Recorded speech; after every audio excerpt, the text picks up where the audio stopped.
যাও ভেতরে গিয়ে দেখো এই গন্ধটা কোত্থেকে আসছে। যাও।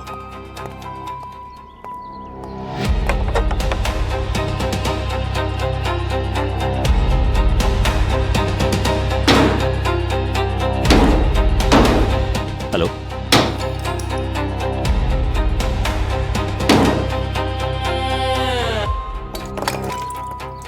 হ্যাঁ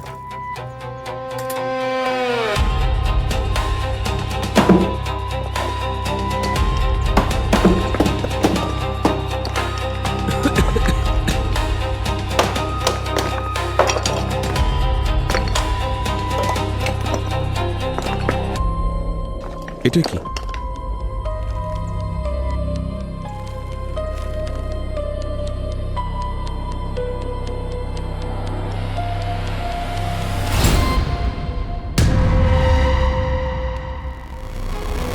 লাশ?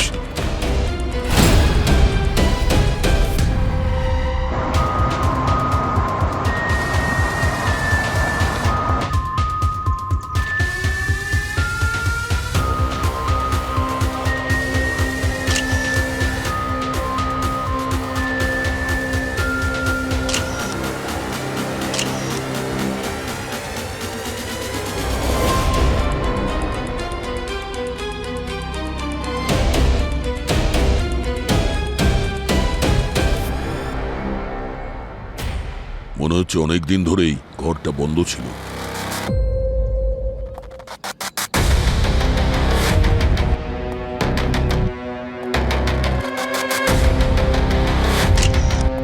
শ্রেয়া, ওদের জিজ্ঞাসা করো। স্যার,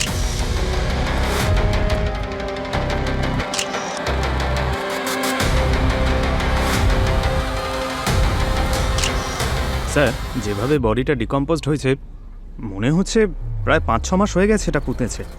পঙ্কজ, তুমি ফরেন্সিক জন করছো নাকি? কেন স্যার? না না, তুমি অলমোস্ট ঠিক। এই লাশটা 9-10 মাস হয়ে গেছে পোঁতা হয়েছে, আর একে পোঁতার জন্য সিমেন্টের ব্যবহার করা হয়েছে। জানা আছে সিমেন্ট কেন ব্যবহার করা হয়েছিল? কারণ সিমেন্ট ডিকম্পোজিশনকে ডিলে করে। আর পেলভিক বোনের সাইজ দেখে মনে হচ্ছে কোনো মহিলার লাশ এটা। এই বাড়িটা কতদিন ধরে বন্ধ আছে? সুজাতার মৃত্যুর পর থেকে, এই মোটামুটি 9-10 মাস আগে সুজাতার কার অ্যাক্সিডেন্টে মৃত্যু হয়েছিল। তারপর থেকে সুরেশও বাড়ি ছেড়ে চলে যায়। এই বাড়িতে কি অন্য কোনো মহিলা থাকতেন? আই মিন, সুজাতা বা সুরেশের কোনো বোন বা মা, কোনো বন্ধু বা অন্য কোনো মহিলাকে গত 9 মাসে আসা যাওয়া করতে দেখেছেন? না ম্যাম, সুরেশ আর সুজাতা এই দুজনেই থাকতো বাড়িতে। সুজাতার মৃত্যু যদি কার অ্যাক্সিডেন্টে 9 মাস আগে হয়ে গিয়ে থাকে, তাহলে এই লাশটা কার? সেটাই তো আমরাও ভাবছি, লাশটা কার আর এখানে কি করে এলো। এর ছুরির ডাইরেকশনটা দেখো পঙ্কজ। আমার মনে হচ্ছে খুনি একে ডানা দিয়ে ধরেছে আর বাঁ দিয়ে ছুরি মেরেছে। স্যার, স্যার কি করছেন কি আপনি? আরে করে দেখাচ্ছি তো কেমন করে মেরেছিল। এইভাবে। তার মানে ডক্টর সালুক এখানে যাই কিছু ঘটেছে হঠাৎ ঘটেছে। খুনির কোনো প্ল্যান ছিল না এটা করার। এখানে দুজনের মধ্যে তর্কাতর্কি হয়েছে, মারামারি হয়েছে, আর একজন অন্যজনকে রেগে গিয়ে মেরে দিয়েছে। হতে পারে। অবনী, জানলা বন্ধ করো। Yes sir. আপনারা প্লিজ সরে যান, আমাদেরকে কাজ করতে দিন প্লিজ। এই বাড়িতে সুরেশ চলে যাওয়ার পর আর কেউ আসেনি? হ্যাঁ ম্যাম, কেউই আসেনি, এমনকি পরিষ্কার করার জন্যও কেউ আসেনি। ওই দেওয়ালে যে ফটোটা আছে ওটা সুজাতার নাকি? হ্যাঁ ম্যাডাম। রান্নাঘর হলো মৃত্যু ঘর। নিউ মুম্বাইয়ের সেক্টর 5 থেকে আসছে এই এক্সক্লুসিভ খবর। গোপন সূত্রে জানা গেছে যে এই ফ্ল্যাটটা সুরেশ এবং সুজাতা নামের এক দম্পতির নামে রেজিস্টার্ড, কিন্তু এই ফ্ল্যাটটা বেশ কিছু সময় ধরে ফাঁকা ছিল।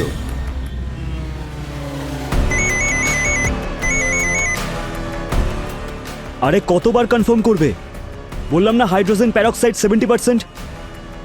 হ্যাঁ, ফ্যাক্টরিতে। দেখুন, আমি জানি এটা বিপজ্জনক। আপনি যদি সাপ্লাই না করতে পারেন আমি অন্য কোনো সাপ্লাই খুঁজে নেব। দেখুন, আই এম সরি, প্লিজ যত তাড়াতাড়ি সম্ভব পাঠিয়ে দিন প্লিজ। Thank you.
স্যার এটা কি করে হতে পারে?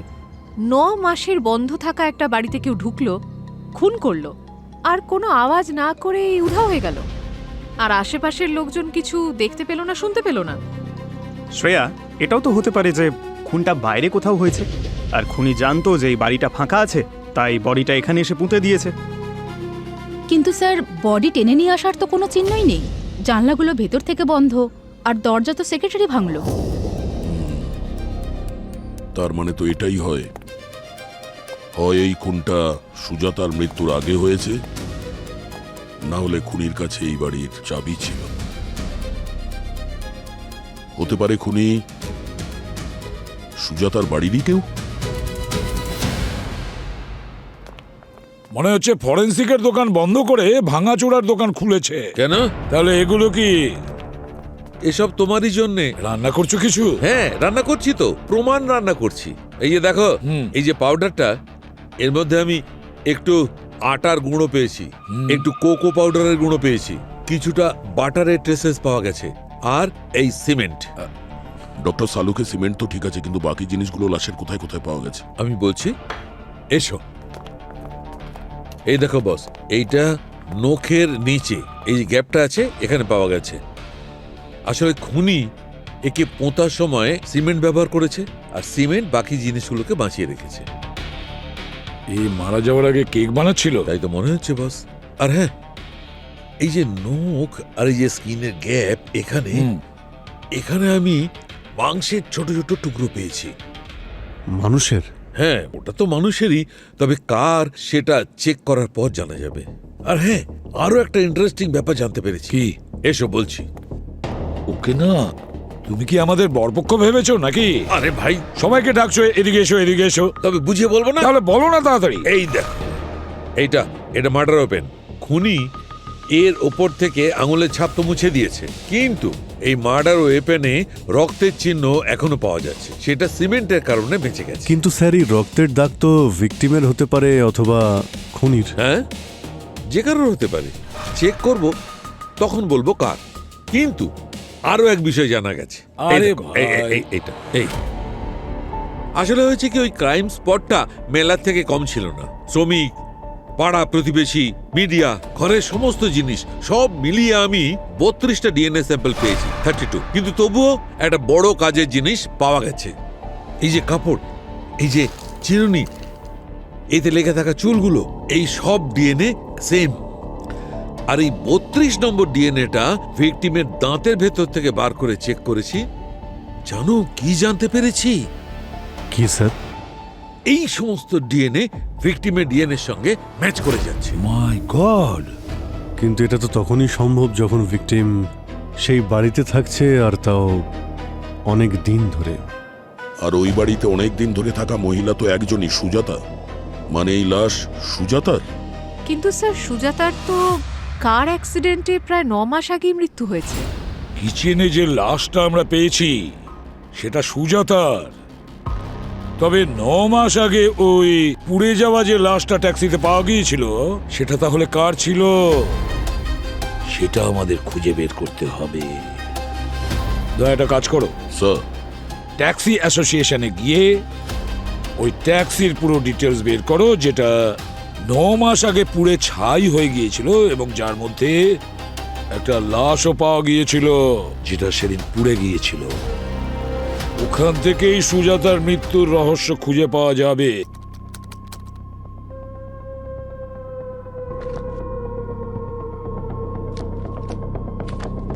স্যার, আমি তো এটা শুনে অবাক হচ্ছি যে আপনারা আমার ফ্ল্যাটে একটা মানুষের লাশ পেয়েছেন, আর আপনারা বলছেন যে ওটা সুজাতার লাশ। হতে পারে না স্যার, কারণ 9 মাস আগে আমি সুজাতার মুখাগ্নি করেছি স্যার। আচ্ছা, একটা কথা বলুন, 9 মাস আগে যে অ্যাক্সিডেন্টটা হয়েছিল, এক্স্যাক্টলি কি হয়েছিল সেই দিন? 24 ফেব্রুয়ারি মাস ছিল স্যার। আমি 1 সপ্তাহের জন্য শহরের বাইরে বেরিয়েছিলাম কিছু কাজের কারণে, আর তখনই আমাকে পুলিশ স্টেশন থেকে ফোন করা হলো আর বলা হলো যে একটা ভয়াবহ অ্যাক্সিডেন্ট হয়েছে, আর আমার সুজাতা, ওকে আমি চিনতে পারছিলাম না স্যার। স্যার, পুলিশ বলল যে অ্যাক্সিডেন্ট একদিন আগে 23 ফেব্রুয়ারি হয়েছিল, আর তারপর আমি আর আমার জামাইবাবু বডি শনাক্তের জন্য গেছিলাম। আমরা যা দেখেছিলাম সেটা ভয়ঙ্কর ছিল। ওর মুখ জামা কাপড় এমনভাবে পুড়ে গিয়েছিল যে বিশ্বাস করা মুশকিল ছিল এটা সুজাতা। না, তারপর উনি ওনার জিনিসপত্র দেখালেন। সেখানে ওর পার্স ছিল, যেটা একসাথে কিনেছিলাম, ওর পছন্দের চেন, বাড়ির চাবি, পেন্ডেন্ট। কিন্তু সবকিছু ভেঙে চুড়ে একেবারে পুড়ে গেছিল স্যার। এই সব দেখেই চিনতে পেরেছিলাম। এটাই তো কিছুতে বুঝতে পারছি না যে সুজাতা সেদিন ট্যাক্সিতে যখন ছিলই না, তাহলে ওর পার্সটা কি করে ট্যাক্সিতে পাওয়া যায়?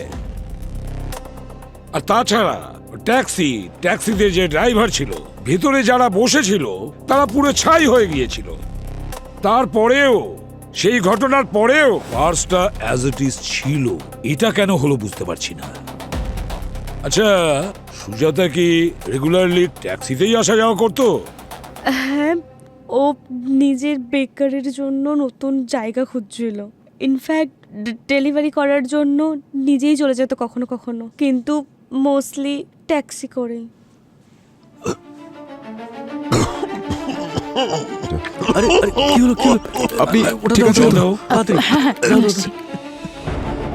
জল দাও। জল খান। প্লিজ জলটা খেয়ে নিন।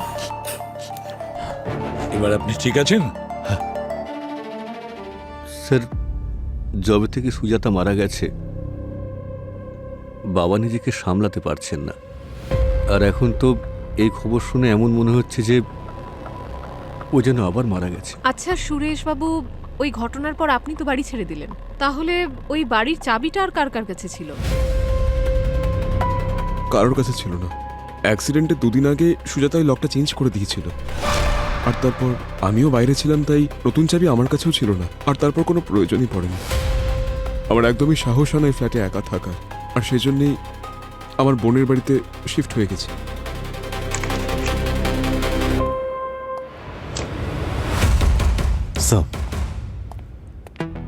এই যে স্যার,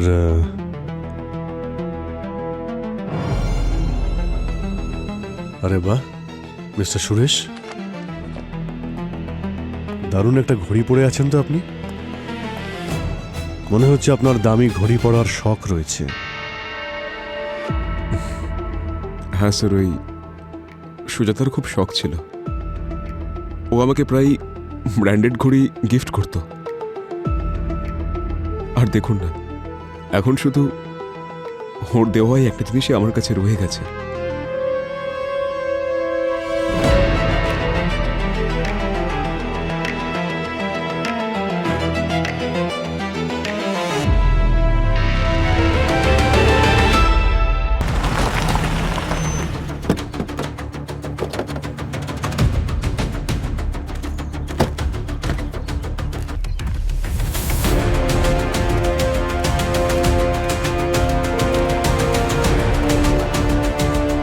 আমার মনে হয় এই ব্যাপারটা সকলেই জেনে গেছে। Yes? নমস্কার। নমস্কার স্যার। স্যার, আমি ভাস্কর, ট্যাক্সি ইউনিয়নের লিডার। স্যার, ফোনে আপনি যা যা বলেছিলেন সব করে দিয়েছি। স্যার, ওই ড্রাইভারের নাম লালবাবু। এই ওনার ছবি। স্যার, বললে আপনাকে পাঠিয়ে দেবো। মুখ দেখে তো চিনতেই পারছিলাম না। ওই যে বিল্লা নাম্বার আর রেজিস্ট্রেশন নাম্বার দেখে তারপরে চিনতে পারলাম। বেচারা 2 মাস আগে নিজের বউ বাচ্চাকে গ্রাম থেকে নিয়ে এসেছিল। দুজনেই গ্রামে ফিরে গেছে। আচ্ছা, ওই ট্যাক্সিটা যার নামে রেজিস্টার ছিল তাকে ডেকেছেন আপনি? হ্যাঁ নিশ্চয়ই স্যার। এই তো সুভাষ, ও ট্যাক্সিটা তো ওরই। এই ভদ্রমহিলাকে দেখেছেন? জানি না স্যার, ঠিক মনে পড়ছে না। আচ্ছা, ওই ট্যাক্সির মধ্যে একটা পার্স পাওয়া গিয়েছিল যেটা ওই অ্যাক্সিডেন্টে মারা যাওয়া মহিলার নয়। আচ্ছা, লালবাবু কি কখনো বলেছিলেন ওই পার্সের ব্যাপারে কিংবা মহিলার ব্যাপারে? হ্যাঁ হ্যাঁ স্যার, উনি বলছিলেন যে ট্যাক্সিতে বসে একজন ভদ্র মহিলা বকবক করছে। একদিন আগে ওই ট্যাক্সিতে উনি পার্সও ফেলে গেছিলেন স্যার। আর বেশি ভাড়া পাওয়ার আশায় লালবাবু ওনাকে নিজের নম্বরটাও দিয়েছিলেন। আর তারপর ওই মহিলা অনবরত ওকে ফোন করতে থাকে যে পার্সটা নিয়ে এসো, পার্সটা নিয়ে এসো। এবার আপনি বলুন স্যার, কাজবাজ ছেড়ে দিয়ে কি করে যেত? ওর গাড়িতে একজন ভাড়াও ছিল। ও বলছিল সময় পেলে ও যাবে, দিয়ে আসবে, কিন্তু উনি শুনতে রাজি ছিলেন না। ঠিক আছে, থ্যাংক ইউ। স্যার, স্যার, হয়তো এই কারণেই সুজাতার পার্স ওই ট্যাক্সিতে পাওয়া গেছিল। কিন্তু একটা ব্যাপার যে, যেদিন অ্যাক্সিডেন্ট হয়েছিল বারবার লালবাবুকে ফোন করেছিল। তার মানে এটাই হলো যে 23 তারিখ পর্যন্ত সুজাতা বেঁচে ছিল। কিন্তু এখন প্রশ্ন হচ্ছে যে ওই মেয়েটা কে ছিল যে অ্যাক্সিডেন্টে মারা গেছিল।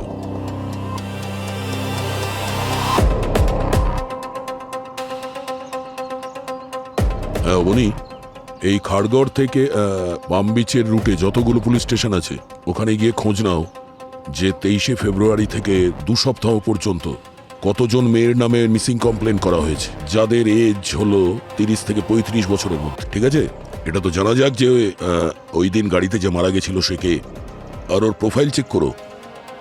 ওকে পঙ্কজ, যে থানাতে এই অ্যাক্সিডেন্টের ব্যাপারে কেস করা হয়েছিল তাদের সঙ্গে গিয়ে দেখা করো, কথা বলো ওদের সঙ্গে।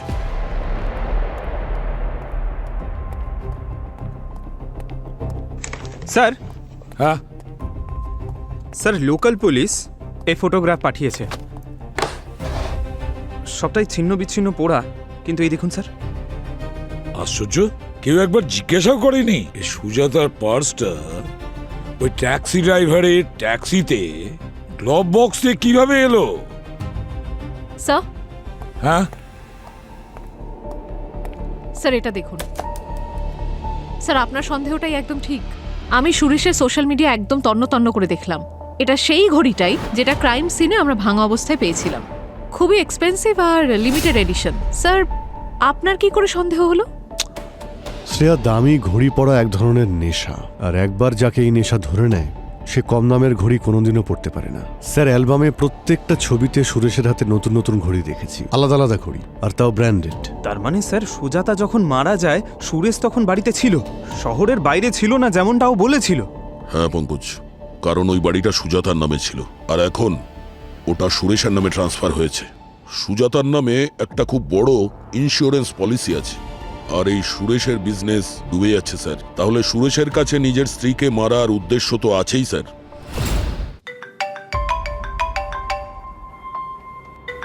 হ্যাঁ শালুকে বলো, তাড়াতাড়ি পাঠাও।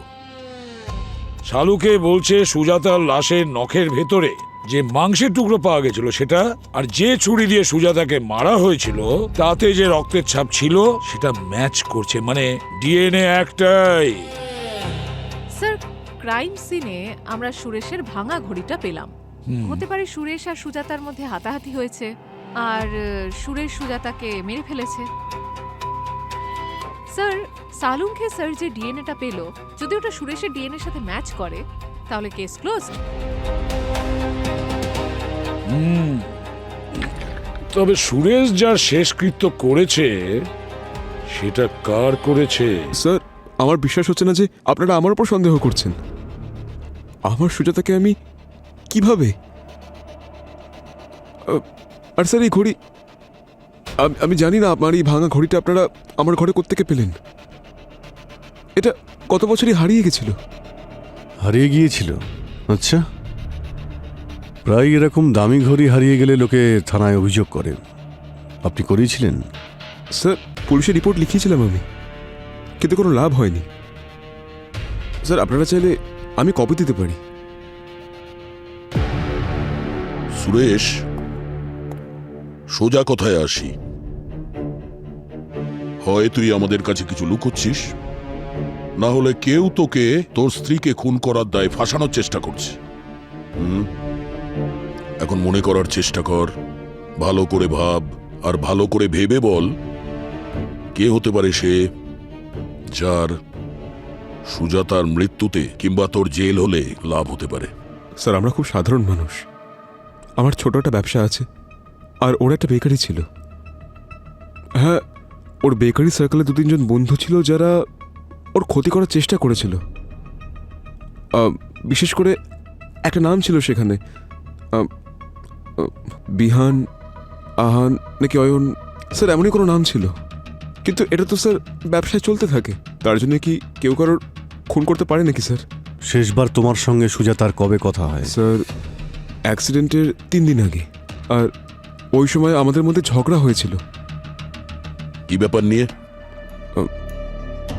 অ্যাকচুয়ালি ওর বেকারির ব্যবসাটাও এক্সপ্যান্ড করতে চাইছিল, তাই আমরা খাড়গড় সেক্টর 3 নিউ মুম্বাইতে একটা ম্যানুফ্যাকচারিং ইউনিট দেখেছিলাম। আমরা লকও করে দিয়েছিলাম সেটাকে। তারপর সাডেনলি ও বললো যে ও ক্যান্সেল করতে চাইছে।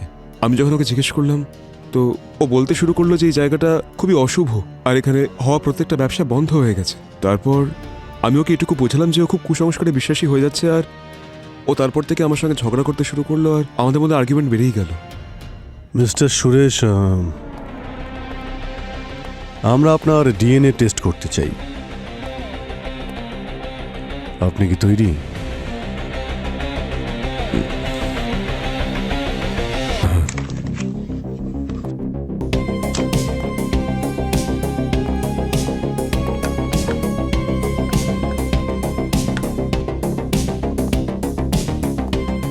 একটু পিছিয়ে যান প্লিজ। মুখ খুলুন।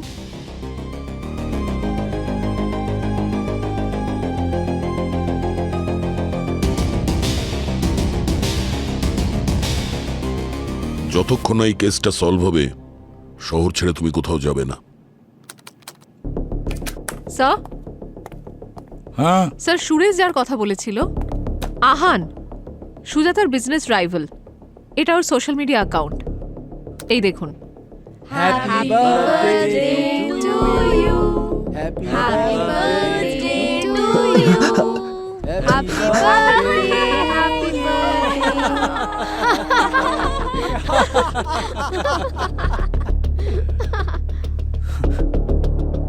Happy birthday loser.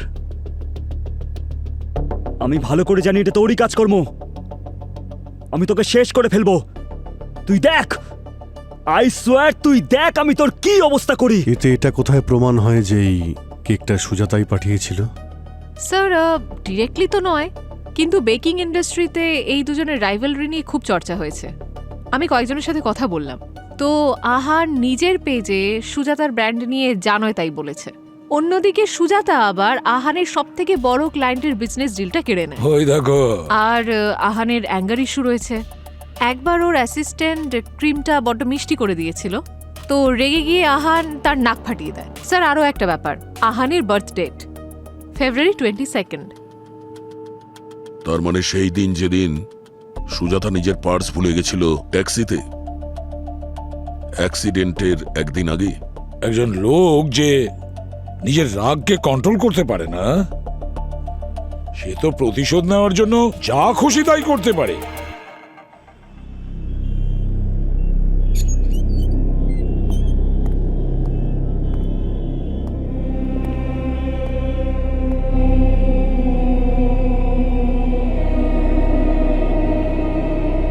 আরে স্যার, এটা দেখে বেকারি কম, সিরিয়াল কিলারদের আড্ডা মনে হচ্ছে। সিরিয়াল কিলার না স্যার, শয়তানের আড্ডা। আমাদের Halloween special cake sir, customise. বলুন আপনারা কি নেবেন? আমাদের কেক নয়, স্টেটমেন্ট চাই। আমরা সিআইডি থেকে এসেছি। তার মানে এটা নয় যে আমরা কেক খাই না, বুঝেছো?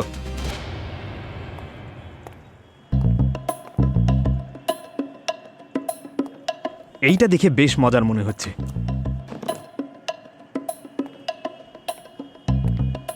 এই নাও, আগে তুমি একটু খাও। এই নাও, খাও খাও খাও খাও। এইটা আমি খাবো। এই, সরি স্যার, আমি একটু ডায়েট করছি। এ নাও, তুমি খাও। নাও, কোনো টেনশন নেই, খেয়ে নাও। দাও, আমি দেখছি। তুমি স্যারের সঙ্গে কথা বলো। বলুন স্যার, আমি আপনাদের কিভাবে সাহায্য করতে পারি? আহান, 22শে ফেব্রুয়ারি তোমার জন্মদিনের দিন ওই কেকের ঘটনাটা যেটা ওই সুজাতা করেছিল, তোমার খুব রাগ হয়েছিল না? ভালো করে জানি স্যার, কাজটা ওই করেছে। হ্যাঁ, মেনে নিলাম, কিন্তু তুমি কি করেছিলে? না, ভিডিওতে তো অনেক বড় বড় কথা বলছিলে, দিব্যি খাচ্ছিলে, বদলা নেবে বলেছিলে। স্যার, ওই সময় আমি রাগের মাথায় বলে ফেলেছিলাম স্যার, কোনো খারাপ উদ্দেশ্য ছিল না। কি স্যার। উদ্দেশ্য ছিল? না না, তুমি তো ঝামেলা করেই ছিলে সুজাতার সাথে, তাই না? ওর বাড়িতেও গিয়েছিলে।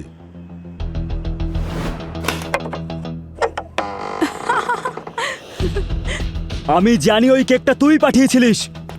তুই এতটা নিচে নামতে পারিস আমি কখনো ভাবতেই পারিনি। বোর করিস না। শোন, নতুন একটা কেক ট্রাই করেছি, টেস্ট করবি? তোকে হ্যাঁ হ্যাঁ, আমাকেও মারবি যেভাবে তুই নিজের অ্যাসিস্ট্যান্টকে মেরেছিস? চল বস বস বস, আমি কিছু নিয়ে আসছি। কি রে, বস। স্যার আমি ওই অ্যাঙ্গার ম্যানেজমেন্ট থেরাপি নিচ্ছি স্যার। যদি আমি ওখানে এক মুহূর্ত থাকতাম না তাহলে কিছু একটা করে ফেলতাম। সেই জন্য স্যার আমি একটা দীর্ঘ নিঃশ্বাস ফেলে ওখান থেকে বেরিয়ে যাই। আচ্ছা হ্যাঁ স্যার। ঠিক আছে, তোমার উপর আমাদের নজর থাকবে।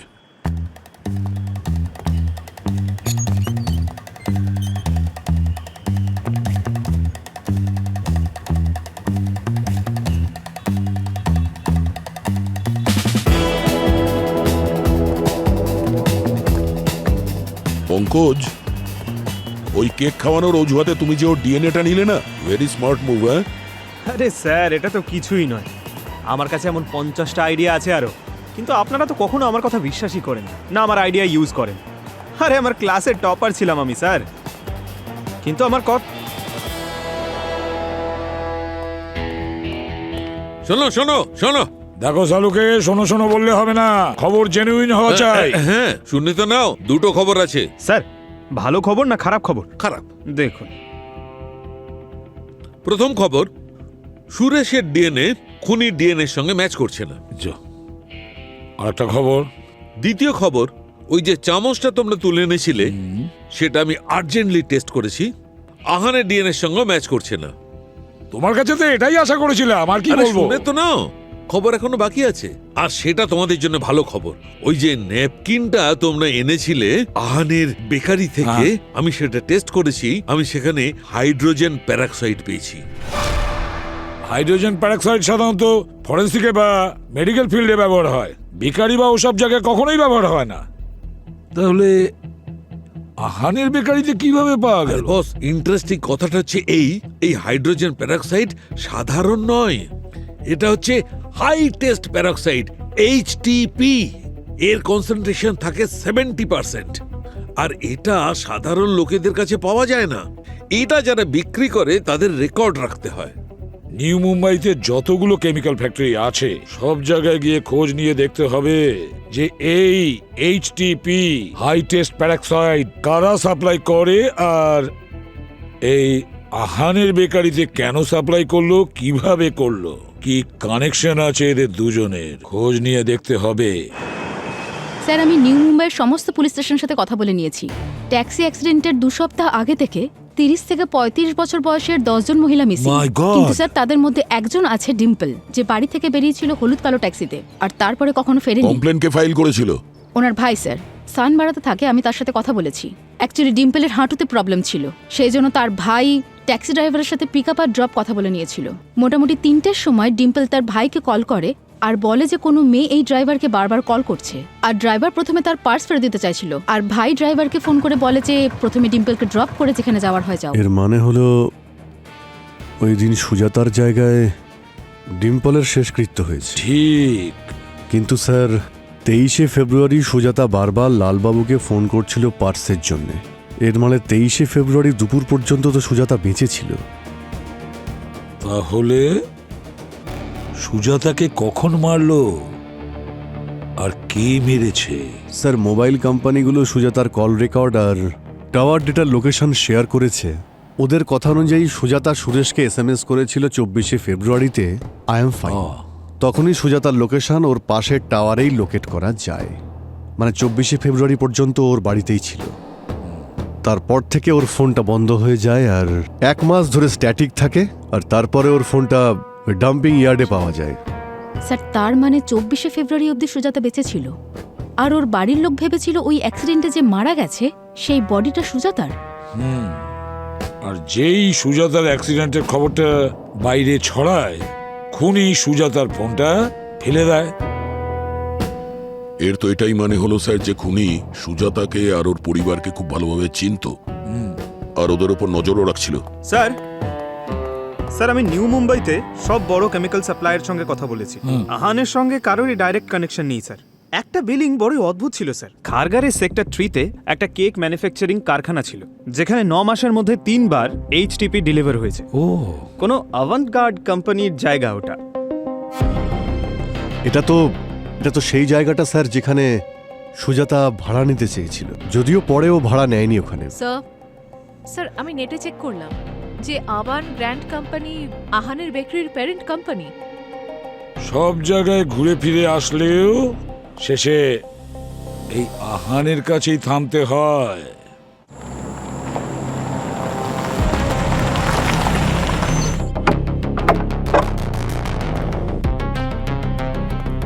স্যার এই জায়গাটা তো অনেক মাস মনে হচ্ছে বন্ধই পড়ে আছে।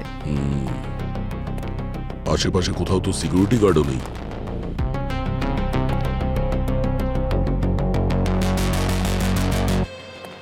স্যার যদি এই জায়গাটা পরিষ্কার করার জন্য আহান এইচটিপি ইউজ করে থাকে তাহলে ভুল কি করেছে?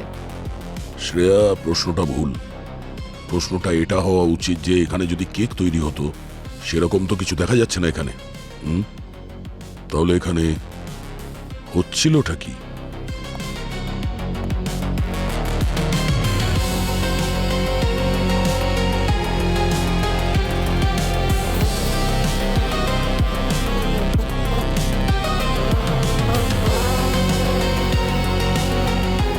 স্যার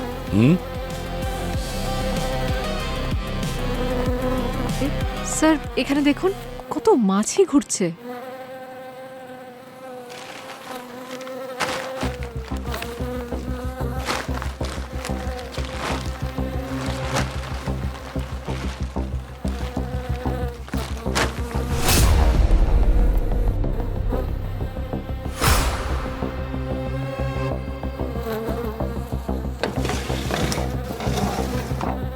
স্যার এই লোকটা?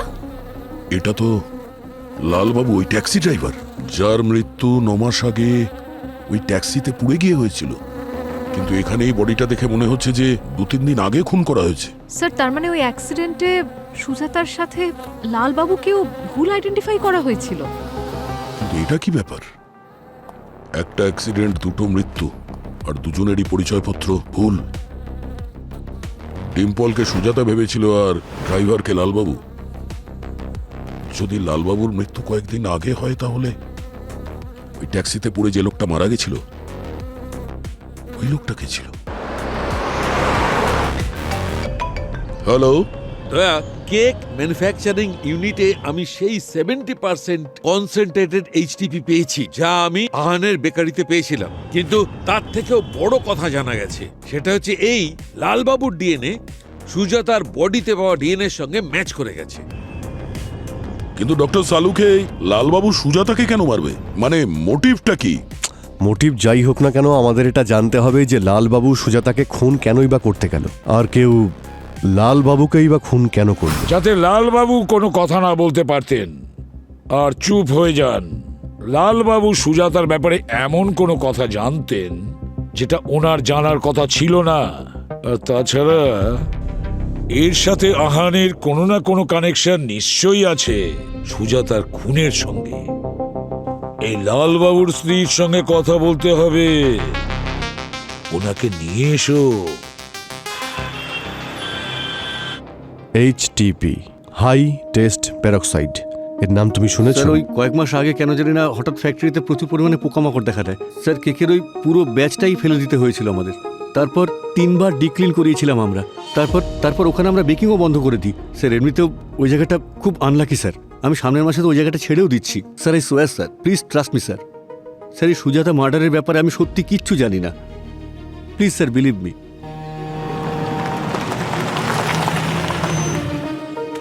এই লালবাবু কোথায় থাকেন? লালবাবু এখানেই থাকেন। এখানে? হ্যাঁ। ঠিক আছে। কেউ আছেন? লালবাবু?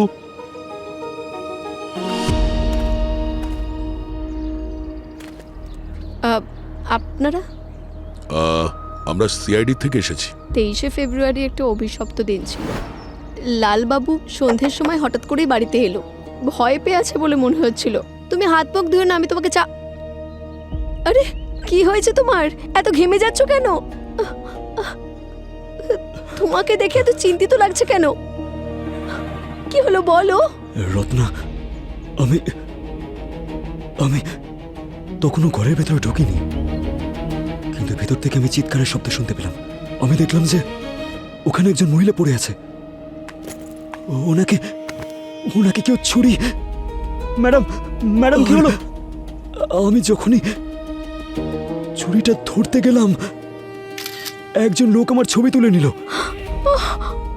আর আমাকে বলল যে যদি আমি ওকে কোনো রকম হেল্প না করি তাহলে ও ছবিটা পুলিশকে দেখিয়ে দেবে, আমাকে ধরিয়ে দেবে।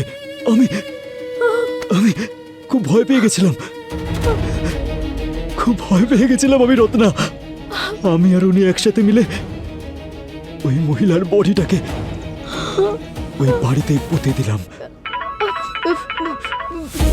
কি বলছো বুঝতে পারছি না। আচ্ছা, আবার পুলিশ ফোন করেনি তো? না না,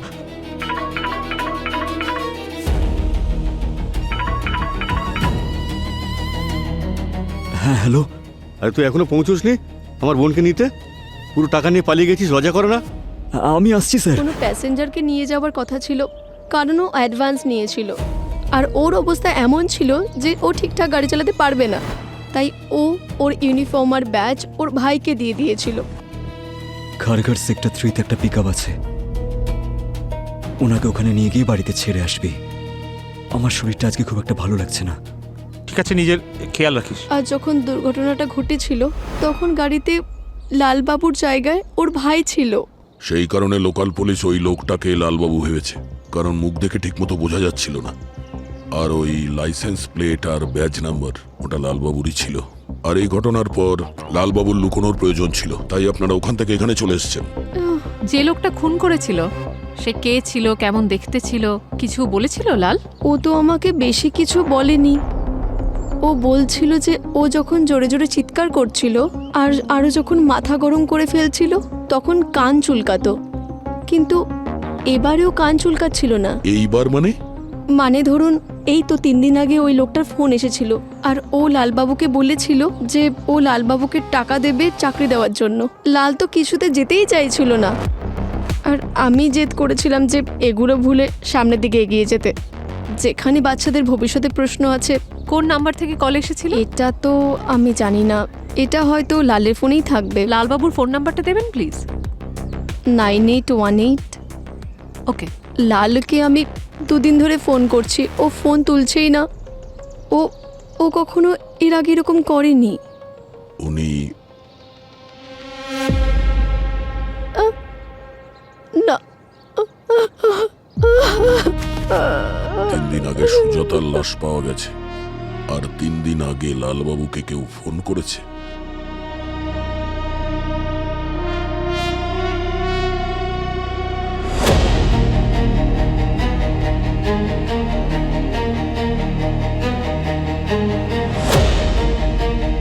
থ্যাংক ইউ আপনাদের সবাইকে, আপনারা সবাই এখানে এসেছেন। আমি কখনো ঠিক করে আমার মেয়ে সুজাতাকে বিদায় জানাতে পারিনি, কিন্তু আজ আপনারা সুজাতার খুনি তাকে ধরে ফেলেছেন। আমার মেয়ে আমার চোখের মণি ছিল। আজও আমি ওর ছোটবেলার ছোট ছোট ঘটনা বলি।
জোরে জোরে চিৎকার করছিল তখন কান চুলকাতো।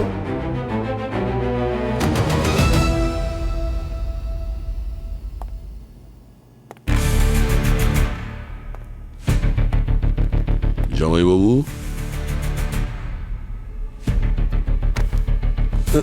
সুজাতা আর লালবাবুর ডবল মার্ডারের অপরাধে আমি তোমাকে গ্রেফতার করছি।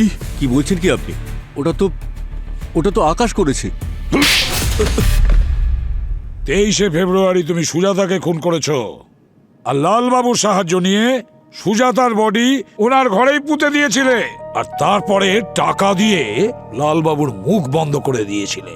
বাহ বাহ বাহ বাহ, আপনি জামাইবাবু দারুণ। যখন গাড়িটার অ্যাক্সিডেন্ট হয়েছিল তখন সবাই ভেবেছিল যে মারা গেছিল লালবাবু আর সুজাতা, সেই কারণে তুমি নিশ্চিন্ত হয়ে গিয়েছিলে। কিন্তু 9 মাস বাদে যখন সুজাতার লাশ পাওয়া গেল তখন তুমি ঘাবড়ে গেছিলে। তুমি লালবাবুকে ফোন করেছিলে সুজাতার বাবার ল্যান্ডলাইন ফোন থেকে, আর আকাশের বন্ধ কারখানায় দেখা করতে বলেছিলে, আর ওখানেই তুমি ওকে মেরে পুঁতে দিয়েছিলে যাতে সন্দেহর তীর চতুর্দিকে ঘুরতে থাকে আর তোমার কাছে না পৌঁছয়। কিন্তু লালবাবুর স্ত্রী খুনের ব্যাপারে আমাদের একটা বিশেষ কথা বলেছিলেন। তারপর আমরা সুজাতার বাবার সাহায্য নিই আর পুরো নাটকটা সাজাই যাতে তুমি টেনশনে আসো আর তোমার ট্রেডমার্ক কান চুলকোতে থাকো। আরে এখনো তুমি চুলকোচ্ছ কেন? কেন করলি তুই এরকম? বল। তোর জন্য সুরেশ নতুন গাড়ি কিনলো, সুরেশের প্রমোশন হয়ে গেল, সুরেশ নিজের স্ত্রীকে নিয়ে ফরেনে ঘুরে বেড়াচ্ছে। সুরেশ সুরেশ সুরেশ, আমার নিজের স্ত্রী সবসময় সুরেশের কথা বলতো, আমার কথা নয়। তারপর আমি ঠিক করলাম যে সুরেশের কাছে যা যা আছে সেই সব আমি ধীরে ধীরে ছিনিয়ে নেব। তারপর আমি তো জিনিসপত্র চুরি করতে লাগলাম, কাফলিং, ঘড়ি। ভেবেছিলাম একদিন তোর বউও চুরি করব। সেদিন আমি একটু বেশি ড্রিঙ্ক করে ফেলেছিলাম। আমি জানতাম যে সুজাতা বাড়িতে একাই রয়েছে, তাই আমি চলে যাই। আর ও দেখে ফেলে যে আমি তোর ঘড়ি পরে আছি, আমাকে চোর বলে ডাকলো, খুব খারাপ কথা বললো। আমার এত রাগ হলো যে আমি ছুরিটা তুলে নিয়ে কখন যে ওকে খুন করে ফেললাম আমি নিজেই বুঝতে পারলাম না। ম্যাডাম,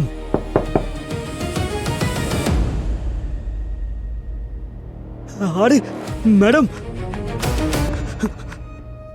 ম্যাডাম, ম্যাডাম, ম্যাডাম, আরে এটা কি করে হলো? আরে ম্যাডাম, এই তোকে মারলি কেন? আরে আরে আমি কিছু করিনি স্যার। দাঁড়া, এক্ষুনি আমি পুলিশকে ডেকে সব কথা বলছি।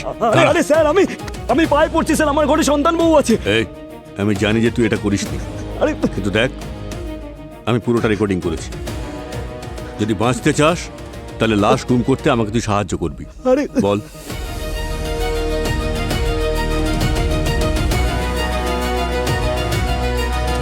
এটা তোর জন্য, আর এটা সুজাতার ব্যাগ, এটাকেও গুম করে দে। আর শোন, একদম চালাকি করবি না, ভিডিওটা আমার কাছেই আছে, মনে থাকে যেন। হ্যাঁ স্যার। এবার যা।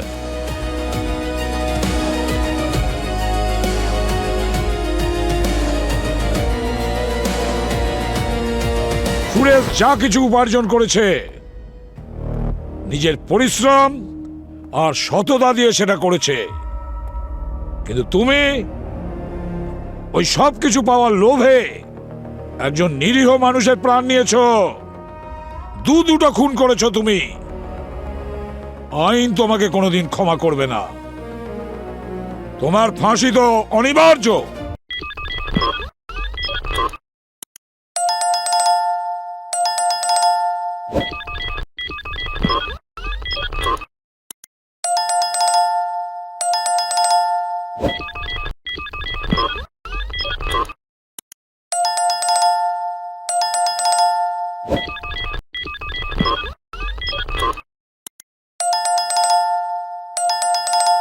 you